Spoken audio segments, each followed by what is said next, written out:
Obično smo se iz Svetog Martina na Muri javljali s priprema profesionalnih sportskih klubova ili različitih hrvatskih reprezentacija, no Međimurje više nije rezervirano samo za vrhunske sportaše. Naime, od prošlog je tjedna Sveti Martin i središte za sve koji uživaju u amaterskom sportu, prije svega u biciklizmu. Otvorena je biciklistička trasa dugačka 700 km, a svi vi koji volite biciklizam zasigurno ćete uživati u krajoliku koji se nudi na sjeveru Hrvatske. S obzirom na to da se u ovim krajevima održava i Mura-Drava bajk, Sveti Martin polako postaje centar i za novu granu turizma, cikloturizam. Pa okupili smo se da predstavimo ovaj novi projekt u kojeg ulazimo, Adria Bike Hotels. Znači od danas smo certificirani i zadovoljavamo svim uvjetima što treba za jednog modernog biciklista. Mi smo napisali taj projekt trajalo to godinu i pol dana da ga napišemo, a sve više manje je to bilo jedan ozbiljno istraživanje koje je trajalo nekoliko godina i onda smo došli u Sveti Martin koji nam se učinio kao idealna destinacija za licencu za cikloturizam. Prvo, konfiguracija terena je fantastična za cestovni biciklizam prvenstveno. Ima tu i mountain bikinga dosta, ali cestovni biciklizam ko stvoreno. Znači mali bregići sa malim cestama, betonirano sve, vrlo uređene okućnice, jako dobra jedno gastro ponuda. Naravno, ovakav projekt zahtijevao je i veća financijska ulaganja, no u Svetom Martinu predviđaju da će im se uloženo brzo vratiti. Investicija u ovaj projekt je nešto preko 300.000 kuna.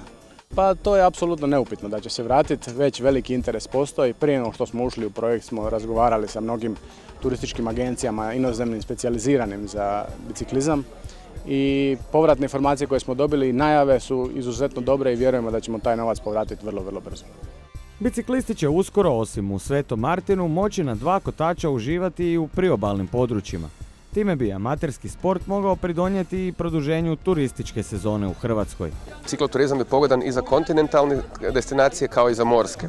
Na morskima je posebno interesantan jer može produžiti sezonu. Znači, osim sunca i mora treba biti nekakav drugi sadržaj jer sunca i mora ima, ali ne mogu se baš konzumirati samo sunce i more u 4. ili 10. mjesecu. Definitivno ovo je jedan oblik turizma koji je strategijom razvoja kao takav je obilježen, dakle on je u prvih 10 turističkih proizvoda na koje se želimo sutra fokusirati.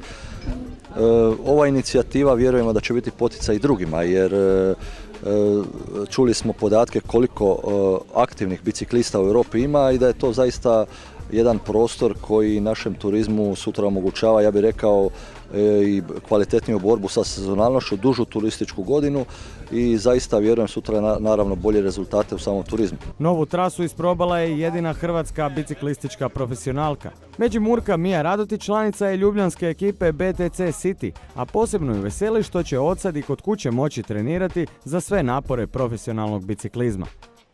No bez obzira na spomenute napore, Mija bi ovaj sport preporučila svima.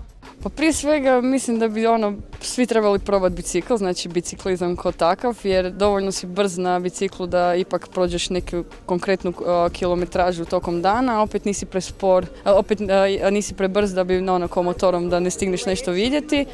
A to što se da vidjeti, to treba doći stvarno vidjeti u Međimurje jer je zbilja od zelenila, od različite ponude, prirode, zbilja je lijepo.